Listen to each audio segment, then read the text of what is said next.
Bienvenue sur Terre de Mission, l'émission religieuse de TV Liberté, en ce dimanche 17 septembre, 16e dimanche après la Pentecôte. 3 séquences. Tout d'abord, un entretien avec Armel Signargood, qui est journaliste aux États-Unis, qui viendra nous entretenir d'un évêque, je dirais, original, Monseigneur Strickland, évêque de Tyler, dans le Texas. Ensuite, rencontre avec Benjamin Blanchard, directeur général de SOS Chrétiens d'Orient à l'occasion du 10e anniversaire de la fondation de cette association. Et ensuite, à l'occasion du second colloque, quel avenir pour la messe traditionnelle, nous accueillerons Cyril Farid Astiès, qui est un des intervenants de ce colloque.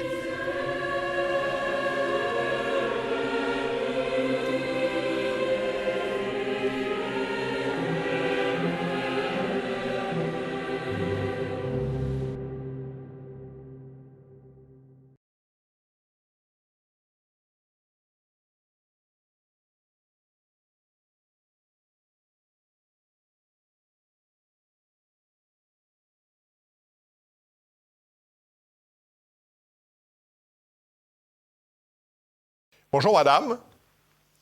Bonjour monsieur. Vous êtes correspondante aux États-Unis de l'Homme Nouveau et vous venez nous parler de la situation aux États-Unis, en particulier après les déclarations le 22 août dernier de Monseigneur Strickland, évêque de Tyler au Texas. Alors, qui est ce Monseigneur Joseph Strickland ? Alors, Monseigneur Strickland, c'est un peu Saint Athanase, un peu Saint Jean-Baptiste, pour raccourcir.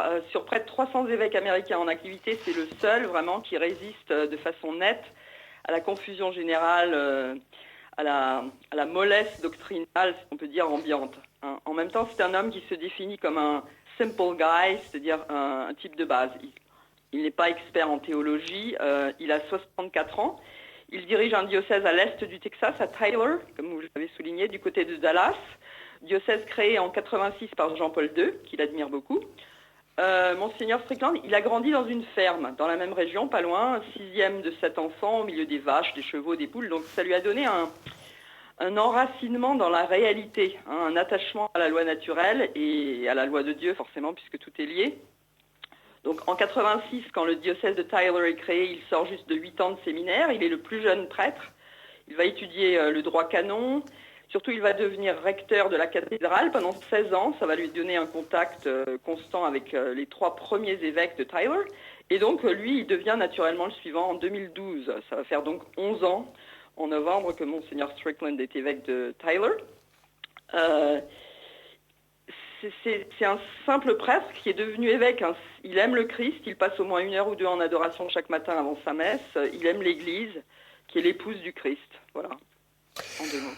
Alors, il a fait l'objet d'une enquête canonique récente de la part du Saint-Siège. Pour quelle raison ?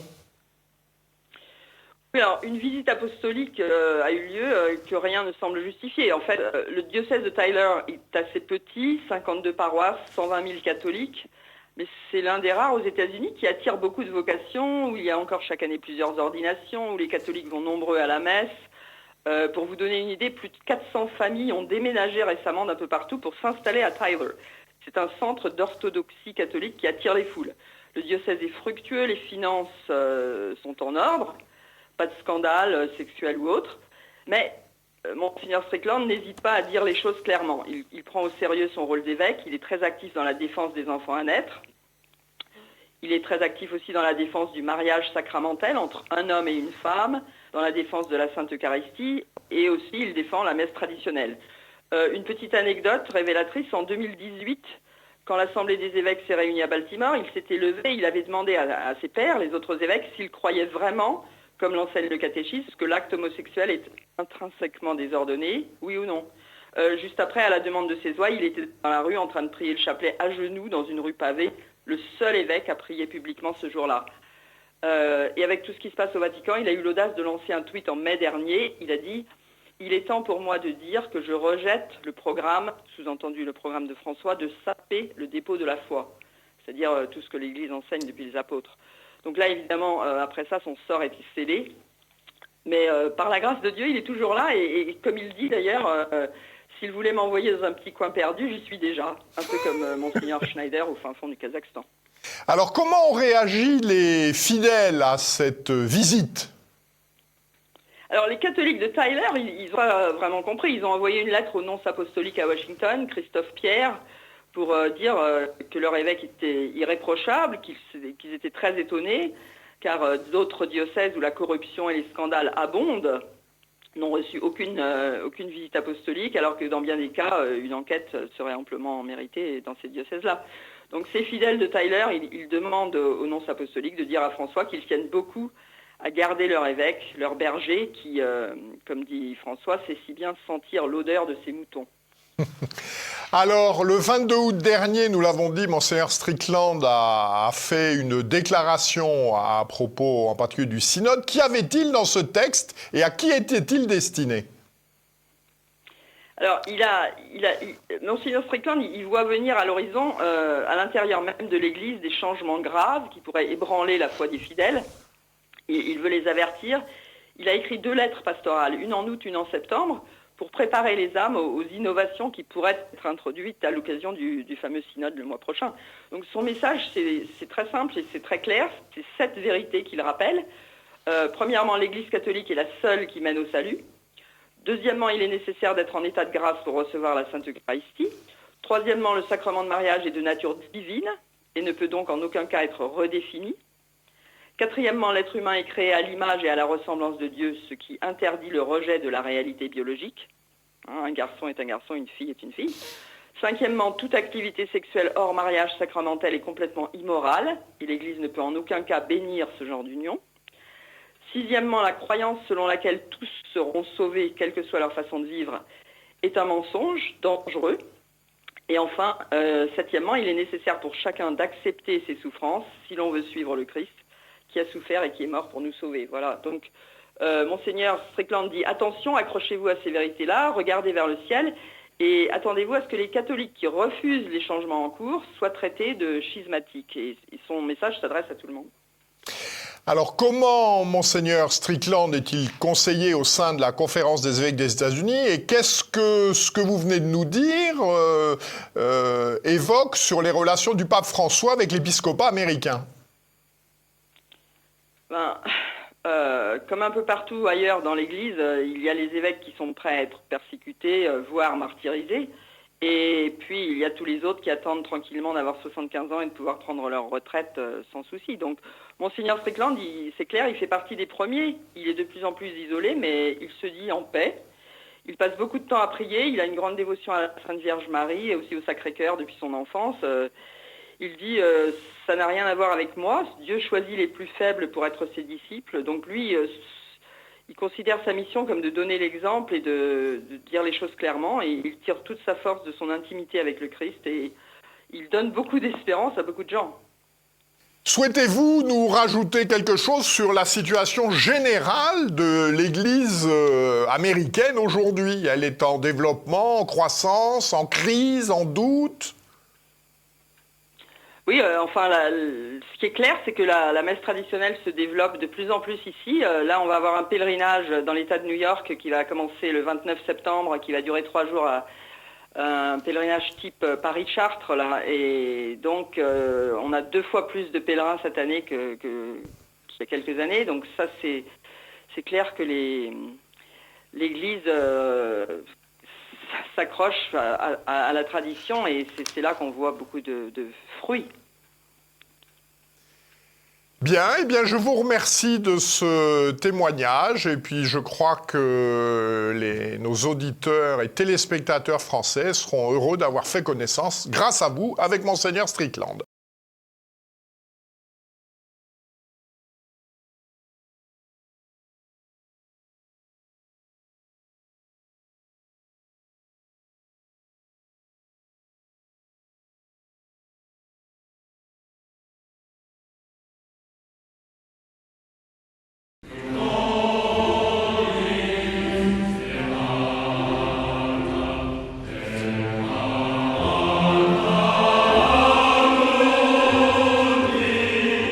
Bonjour Benjamin Blanchard. Bonjour Jean-Pierre Mogendre. Vous êtes donc le directeur général de SOS Chrétiens d'Orient qui fête ce week-end, les 16 et 17 septembre, son 10e anniversaire. Alors, quelle était l'intuition fondatrice il y a 10 ans ?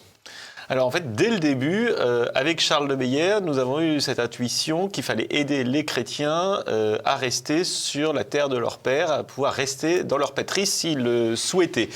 Et jusqu'à aujourd'hui, c'est toujours l'intuition qui nous anime. Alors pourquoi plus particulièrement les chrétiens, au-delà du fait que nous sommes nous-mêmes catholiques, et donc bien sûr on a une prédisposition à aller aider les chrétiens, c'est que les chrétiens émigrent plus que les autres habitants de la région, et donc un problème spécifique, nous avons estimé qu'il fallait une réponse spécifique. Et puis pourquoi en 2013 ? Eh bien à cette époque, nous apprenions par la voix du ministre de l'Intérieur de l'époque, Manuel Valls, qu'il y avait plusieurs centaines, voire plus de 1000 Français qui combattaient dans les rangs de Daesh, de l'organisation État islamique, et que la France avait laissé partir. Donc en fait, nous avions exporté nos terroristes très gentiment, ce que généralement nous n'apprécions pas trop quand d'autres États le font, comme l'Afghanistan en son temps. Et puis dans le même temps, la France voulait bombarder la Syrie en obéissant bien aux États-Unis. Et finalement, au dernier moment, Barack Obama avait renoncé, d'ailleurs, il faut le dire, suite à une journée de jeûne et de prière pour la paix en Syrie, organisée par le pape régnant. Et donc, suite à ça, le lendemain, alors coïncidence ou effet de la journée de jeûne et de prière, je ne sais pas, mais en tout cas, on ne pouvait que s'en réjouir.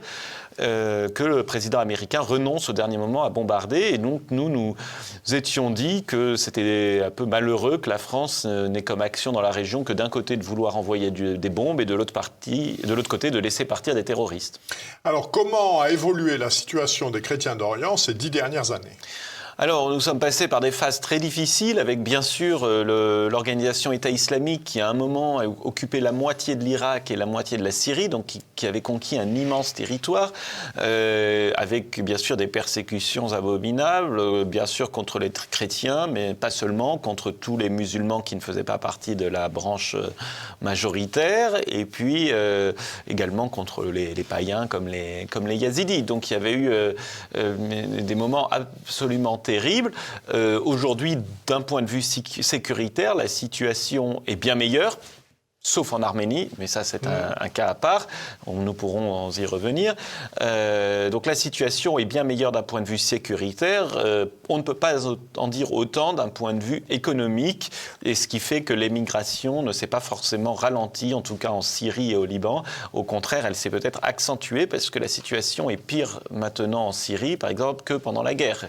Et au Liban, il est bien évident que la situation est pire qu'il y a 10 ans avec la crise que tout le monde connaît, qui est une crise financière, crise économique, crise politique qui secoue le Liban depuis des années. Alors, quel est le bilan des actions de SOS Chrétiens d'Orient ces 10 dernières années ? Alors, j'étais récemment en Jordanie, qui est un pays avec un peu moins de projets que les autres, puisque les besoins sont moindres, la population chrétienne est moins importante, et puis c'est un pays très stable, mais il y a quand même des besoins. Et j'ai eu la joie de visiter pour la énième fois le village de Smakié, dans le sud du pays, qui est le seul village 100% chrétien. Et j'ai pu voir une petite usine de traitement d'eau pour donner de l'eau potable, très propre, et que SOS Chrétiens d'Orient avait construite en 2016 ou 2017, et qui fonctionne aujourd'hui toujours à plein régime. Les habitants payent un petit abonnement annuel et viennent se servir avec des bidons pour avoir de l'eau propre à boire. Et j'étais très heureux de voir que ça continuait, ce projet marchait bien en autonomie, sans que nous ayons à intervenir, et bien entretenu par la communauté locale. Donc ça, c'est un tout petit exemple, mais j'étais assez heureux et fier de voir que ça se poursuivait. Il y a eu des projets bien sûr de plus grande importance, comme les panneaux solaires pour faire fonctionner les pompes des châteaux d'eau de la ville de Mardé en Syrie, 25 000 habitants, 25 000 chrétiens au nord de Hama. Il y a eu le scanner de l'hôpital cardiovasculaire franco-arménien de Goris en Arménie. Il y a eu l'imprimerie de la presse, les presses de l'imprimerie du Saint-Siège d'Yesmiadjin, donc le Saint-Siège de l'Église apostolique arménienne, qui est la plus vieille imprimerie du pays. Il y a eu le projet de plantation de thym pour une 60aine de familles dans le Chouf au Liban, sans parler des centaines de familles que nous aidons à payer les frais de scolarité pour des écoles chrétiennes au Liban, ou alors je pense à ce petit village de Der Rifa en Haute-Égypte, un village d'une extrême pauvreté dans lequel nous avons réhabilité 23 maisons qui étaient des c'était des taudis, il n'y avait ni toit ni plancher, les gens vivaient dans la terre, dès qu'il pleuvait c'était de la boue, et nous avons pu, grâce à la générosité des donateurs, reconstruire en fait toutes les maisons sans les agrandir, mais avec au moins 4 murs, un toit, un plancher et des sanitaires. Donc voilà quelques exemples, sans oublier bien sûr la reconstruction en cours d'un complexe à Mossoul de l'église chaldéenne, donc avec une église, une école, une dizaine de commerces et quelques logements. Et en 10 ans, ce sont donc combien de volontaires qui ont participé à ces actions? Alors, plus de 3000 volontaires sont déjà partis avec SOS Chrétien d'Orient. Nous espérons qu'il y en aura autant, si ce n'est plus, pour les 10 ans à venir. Et à ce jour, nous avons 65 000 donateurs. En tout, depuis le début, je crois que ce sont plus de 120 000 personnes qui ont déjà donné une fois à SOS Chrétien d'Orient. Alors, quels événements avez-vous organisés pour cet anniversaire? Alors voilà, puisque ce 10 ans, ça se fête, et puis c'est vraiment l'occasion de rencontrer les donateurs, de rencontrer les volontaires et de réunir tout le monde. Donc vendredi après-midi, donc il y a 2 jours, nous avons organisé, sous la direction de Marc Fromager, donc qui a rejoint l'équipe cette année comme directeur de l'information, un colloque sur de bilan des 10 dernières années au Proche-Orient et dans l'Afrique de l'Est et au Caucase, avec les basculements géopolitiques qui se sont produits, quelle influence cela a eu sur les chrétiens d'Orient, sur la vie des chrétiens d'Orient dans la région. Et ce colloque était présidé par le cardinal Burke et y assistait également, a pris la parole, le patriarche Ignace Ephrem II, le chef de l'église syriaque orthodoxe. Donc c'était un grand moment. Nous bien sûr, nous ferons, ça a été filmé et nous espérons pouvoir retranscrire tout cela. Et puis de nombreux intervenants, des géopoliticiens, scientifiques, journalistes, qui nous ont fait l'honneur de leur présence. Alors, quels sont vos projets majeurs pour les mois et les années qui viennent et comment vous aider? Alors, pardon, pour les événements, je voudrais simplement terminer. Donc, ça s'est suivi par un dîner de gala avec notamment beaucoup d'anciens volontaires qui étaient présents. Et puis, le lendemain, samedi 16, le cardinal Burke nous a fait l'honneur de célébrer une messe pontificale au trône à la paroisse Sainte-Eugène-Sainte-Cécile à Paris, paroisse qui nous accueille depuis la création de l'association avec les 3 curés qui se sont succédés, donc l'abbé Forl, chanoine Fucci et maintenant l'abbé Durodier. Et donc je crois que toute l'association, mais également les paroissiens et plus largement les fidèles attachés à la messe traditionnelle à Paris et dans les environs étaient très heureux de pouvoir prier et assister à cette messe pontificale, puisque je crois que la dernière à Paris remontait à 2003. Donc c'était il y a 20 ans. Alors vos projets? Alors nos projets, bien sûr, il s'agit de continuer à servir les chrétiens d'Orient. Bien sûr, nous souhaiterions qu'il y ait moins de besoins, mais hélas, pour l'instant, cela n'en prend pas le chemin. Nous espérons continuer à nous développer dans d'autres pays que la France pour élargir le cercle de nos bienfaiteurs et donc pouvoir financer plus de projets donc dans d'autres pays d'Europe, notamment. Donc nous y travaillons, ce n'est pas forcément évident avec notamment la barrière de la langue, mais nous espérons, nous comptons, nous avons bon espoir et avec la grâce de Dieu, nous espérons y arriver. Et bien sûr, les projets sur le terrain ne manquent pas. Alors nous sommes actuellement en train de faire des appels à projets auprès de nos partenaires, donc principalement les églises locales pour l'année 2024. Mais déjà, rien que pour 2023, les chantiers à terminer ne manquent pas. Et notamment, je parlais tout à l'heure du complexe à Mossoul, c'est un gros projet. Il y a également en Irak, à Pérozawa, une petite église, donc de l'église assyrienne, à reconstruire. Alors là, elle n'a pas été détruite par Daesh, simplement elle avait été mal construite, faute de moyens, et elle s'était effondrée. Grâce à Dieu, il n'y avait pas eu de blessés. S'est effondré pendant la nuit. Donc nous le reconstruisons, cette église, pour la communauté. Et également un autre village du nord de l'Irak, à Bartella. Nous allons lancer pour 2024 la construction. Alors ce ne sera pas nous les seuls financeurs, parce que c'est un trop gros projet, mais d'un centre paroissial pour permettre d'accueillir les baptêmes, les mariages, les enterrements, et les scouts, le catéchisme, etc. Donc ça, ce sont pour l'Irak les projets principaux. Et puis il y en a bien sûr beaucoup en Éthiopie, et puis dans tous les pays, en Égypte, en Syrie, au Liban. En Liban, nous allons bien sûr continuer à soutenir les écoles chrétiennes qui souffrent tant de la crise, et puis bien sûr en Arménie. Merci beaucoup, Benjamin. Et puis, tous nos voeux vous accompagnent. Ad multos annos, comme on dit, pour les 10 années qui viennent. Merci Jean-Pierre Mogendre. Merci, Benjamin. Merci.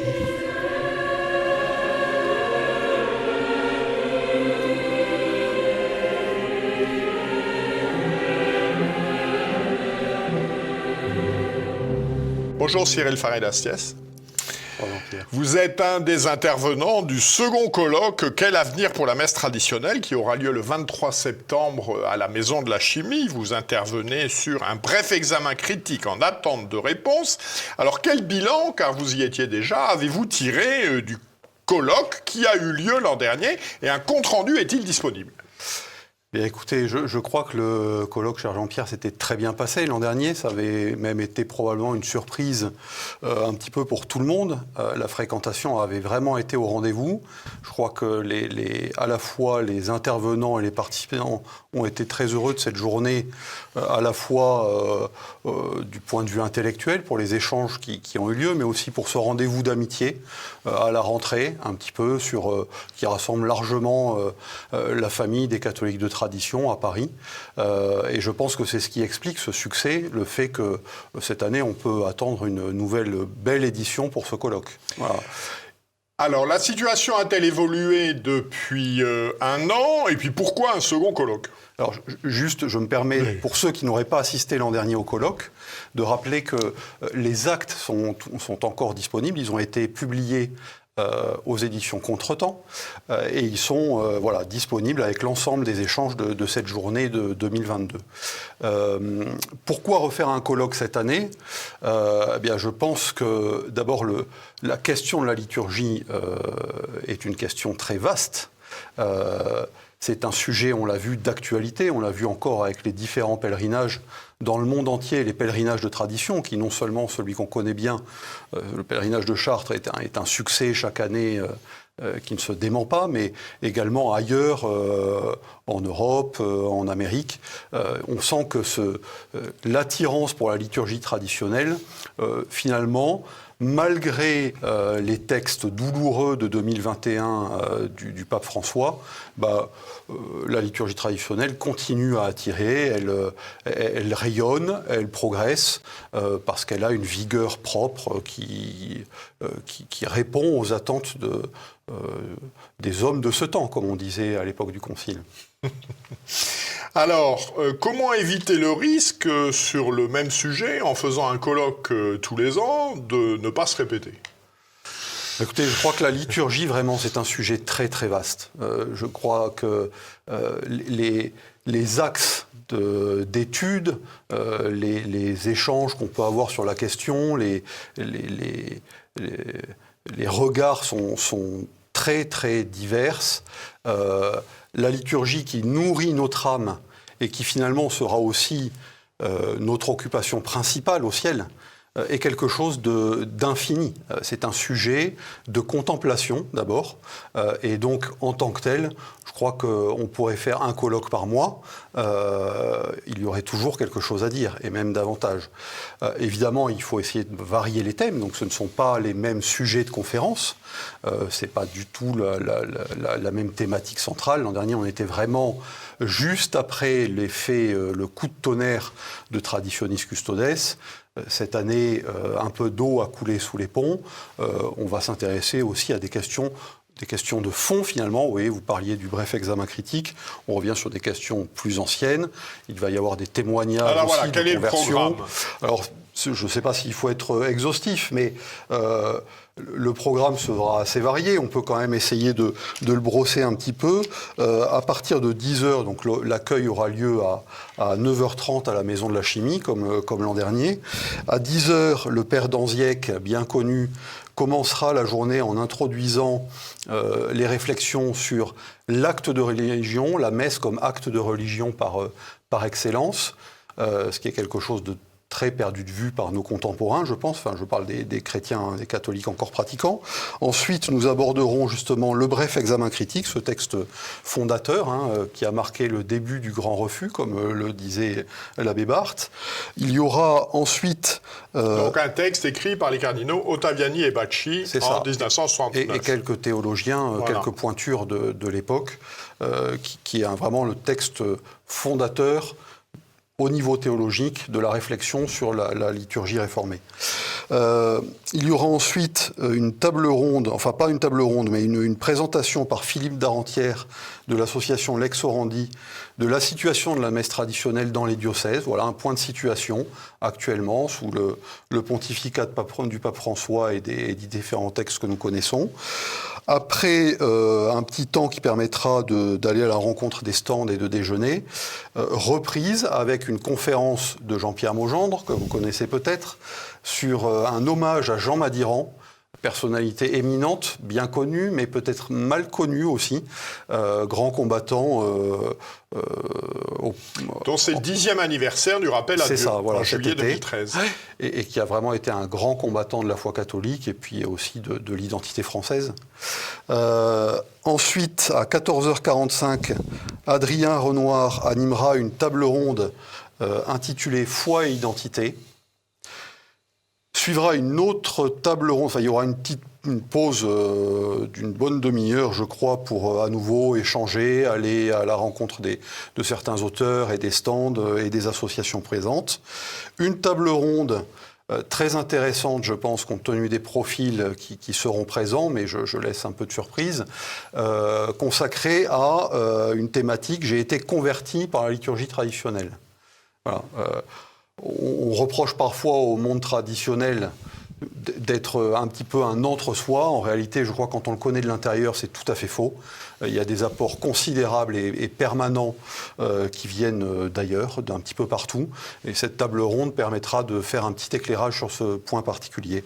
Et pour terminer cette journée, ce deuxième colloque, eh bien, la conclusion sera donnée par le président de Notre-Dame de Chrétienté, donc le pèlerinage de Chartres, Jean de Taurier. Voilà une journée, me semble-t-il, bien remplie et qui mérite tout à fait de se déplacer avec ou sans enfants, puisqu'il y aura une garderie. Voilà, il y a une garderie, année. une innovation par rapport à l'année précédente. Tout à fait. Alors concrètement, je rajoute qu'il y aura une grande librairie, des livres sur ce sujet, de catéchisme, sur la crise de l'Église, etc. Alors concrètement, comment peut-on s'inscrire ? Alors, le mieux, c'est de s'inscrire en ligne sur le site de Renaissance catholique. Toutes les informations classiques et paiements en ligne sont disponibles.